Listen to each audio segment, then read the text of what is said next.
विमल, पोलो, जुबा केसरी, हर पल मनाओ केसरी त्योहार। देखिए मकसूद, जो पटना में पेंच फंसा सीटों के बंटवारे पर या गठबंधन का, उसकी पेंच सुलझाने के लिए, वो गांठ सुलझाने के लिए अब दिल्ली में बैठकों का सिलसिला दोनों तरफ से जारी है। और मुझे लगता है कि आज लालू यादव और तेजस्वी दिल्ली पहुंच रहे हैं और कांग्रेस आला कमान के साथ, जैसा ऋषिकेश ने बताया, दो महत्वपूर्ण बातें हैं। एक तो कुछ सीटें, और दोनों एक दूसरे के खाते की सीटें चाहते हैं, कुछ सीटें ऐसी चाहते हैं। दूसरे, लालू यादव तेजस्वी का जोर इस बात पर है कि चुनाव से पहले कांग्रेस पार्टी तेजस्वी यादव को सीएम के फेस के तौर पर आगे बढ़ाए। कांग्रेस पार्टी का ऐसा अभी कोई विचार दिखाई नहीं दिया पूरे चुनाव में। तो और मोटे तौर पर जो 243 बिहार की विधानसभा सीटें हैं, उसमें 203 के आसपास, और तकरीबन इतनी ही महागठबंधन में कांग्रेस और आरजेडी के बीच में बंटवारा होगा, उतनी ही सीटें जेडीयू और बीजेपी के बीच में सीटों का बंटवारा है।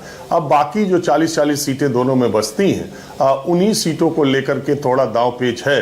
लेकिन मैंने आपसे कहा कि एनडीए में दबाव भले हो, बीजेपी पर दबाव डालने की, बीजेपी ही वो पार्टी है जो कि अपने सहयोगियों को दे सकती है। उसका केंद्र में उसकी सरकार है, और बहुत सारी बातें ऐसी भी होती हैं जो सीटों के साथ दूसरी बातें ज़्यादा महत्वपूर्ण रहती है। भारतीय जनता पार्टी इस स्थिति में है कि अपने सहयोगी दलों को ये आश्वासन दे सके कि वो उनके साथ रहेंगे तो आगे उनका ख्याल किया जाएगा, और अगर यहाँ सीटों की कहीं कम उनको है तो उसका कंपनसेशन उसे दे सकने की स्थिति में केंद्र में उसकी सरकार है। और दूसरी तरफ मुझे नहीं लगता कि एनडीए में कहीं कोई पेच फंसेगा। सीटों पर दबाव, सीटें, मनमानी सीटें, मनचाही सीटें पाने का गठबंधन में एक दबाव रहता ही है। हर पॉलिटिकल पार्टी ये चाहती है कि उसका विस्तार हो, उसके पास जितनी सीटें हैं, जो उसका पिछली बार का स्ट्राइक रेट है, और जो सुरक्षित उसकी पार्टी के लिए सीटें वो उसके खाते में आए, उसके सिंबल से लड़ा जाए। ये चीजें होती रहती हैं, लेकिन अंततोगत्वा बड़ी पार्टी ये फैसला करती है और आमतौर पर सहमति का रास्ता निकल ही जाता है। और इन पॉलिटिकल पार्टीज के पास दूसरा विकल्प है भी नहीं। अब चुनाव इस मुहाने पर खड़ा है कि आज तीसरा दिन नामांकन का है, तो अब 17 तारीख को पहले चरण के मतदान की आखिरी तारीख है। तो अब जल्दी से जल्दी इस बात की मुझे लगता है कि सहमति बनेगी, और दोनों पार्टियों की तरफ से अगले 24 घंटे में, वैसे तो उम्मीद ये की जा रही थी कि एनडीए आज ही सीटों के बंटवारे पर कोई औपचारिक ऐलान कर सकता है, लेकिन एक आध दिन और लग सकता है। बातचीत का सिलसिला चल रहा है। कांग्रेस से सीटों से ज्यादा आरजेडी का दबाव इस बात पर है कि तेजस्वी यादव को सीएम फेस बनाया जाए। और मुकेश सहनी जो पिछले 2-3 दिन से बड़ा शांत बैठे हैं, जो उप मुख्यमंत्री के लिए पहले बहुत ललकार, 27 बार उन्होंने कहा कि मुझे डिप्टी सीएम, कांग्रेस पार्टी ने उनकी बात को सिरे से खारिज कर दिया है और कहा है कि कतई ऐसा नहीं हो सकता। तो अब बातचीत अंतिम दौर में है। मुझे लगता है कि सब फाइनल हो जाएगा, क्योंकि अब विकल्प भी नहीं बचा है इन पार्टियों के पास कि ऐसे ऐन समय में वो और पाला बदल लें या नाराजगी की वजह से चुनाव न लड़े। ऐसी कोई परिस्थिति मुझे तो बिहार में दिखाई बनती नहीं दे रही। सीपीएम, सीपीआई, एमएल, लेफ्ट पार्टियों का भी दबाव है, वो भी ज्यादा सीटें चाहते हैं, लेकिन कुल मिला जुलाकर दोनों गठबंधन इस चुनाव में इंटैक्ट रहेंगे। जो जिसके साथ है उसके साथ ही चुनाव लड़ेगा, ऐसा मुझे लगता है।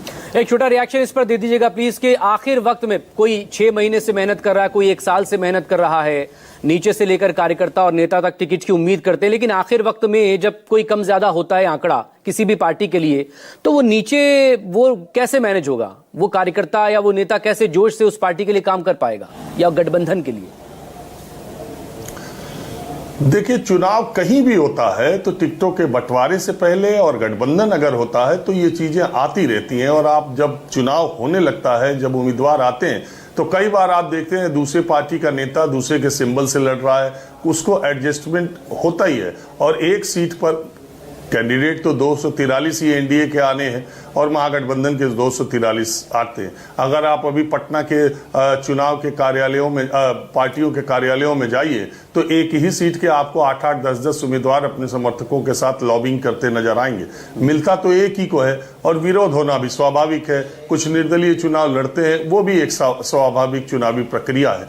और बात यह है कि चुनाव जब चढ़ता है, जिसको कहते हैं, चुनाव जब चढ़ने लगता है, तब मुकाबला ज्यादा क्लियर होता है। और मूलतः पार्टियां तो खेमे में हैं ही, अब जनता भी खेमे में बटी हुई है, तो उसे भी बहुत ज्यादा कंफ्यूजन होता नहीं है कि उसको कहां देना है। उसे चुनाव चिन्ह से मतलब है, उम्मीदवार जो आ जाए। बहुत कम ऐसे उम्मीदवार अब भारतीय राजनीति में बचे हैं जिनका अपना जनाधार इतना ज्यादा है कि पार्टी के सिंबल को भी धता बताते हुए वो चुनावी, जैसे पप्पू यादव हैं पूर्णिया में, उन्होंने लोकसभा चुनाव में देखिए ये दिखाया कि नेता का भी दम अकेले दम पर क्या हो सकता है। और निर्दलीय लोकसभा का चुनाव महागठबंधन के कैंडिडेट के लड़ने के बावजूद वो, तो ऐसे बहुत कम नेता हैं।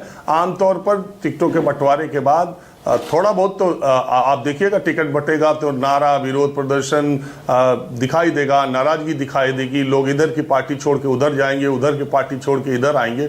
एक स्वाभाविक प्रक्रिया है। चुनाव एनडीए और इंडिया गठबंधन जो सहयोगी दल है वो साथ साथ लड़ेंगे, ऐसा मुझे लगता है। बाकी ये सब चीजें तो आती जाती रहती हैं, कई किन्हीं सीटों पर नुकसान भी होता है। अब 32 सीटों पर मैंने सुना MIM ने पिछली बार 25 पे लड़ी थी, अब 32 सीटों पर है। तो चुनाव है, इसमें सब लोग लड़ेंगे। 243 सीटों पर प्रशांत किशोर चुनाव लड़ रहे हैं। अब चुनाव जब अपने उस पे मुकाम पर पहुंचेगा, तब बिहार का चुनाव 2 ध्रुवी है, 3 ध्रुवी है, निर्दलीय कितना उस पर असर डालते हैं, विरोधी कितना डालते हैं, बागी कितना डालते हैं, तब मुझे लगता है कि ज्यादा स्पष्ट होगा। जी, बहुत शुक्रिया आपका। अब ना डिस्कशन शुरू करते हैं। मनीष पांडे जी, लगातार कल भी दिन भर बैठकें चलती रही बीजेपी की, आज केंद्रीय चुनाव समिति की बैठक होनी है। चिराग पासवान को तो मनाने की खबरें आ गई, लेकिन मांझी और उपेंद्र कुशवाहा को लेकर कुछ साफ नहीं हो पा रहा। जेडीयू सीट कैसे कम करेगी?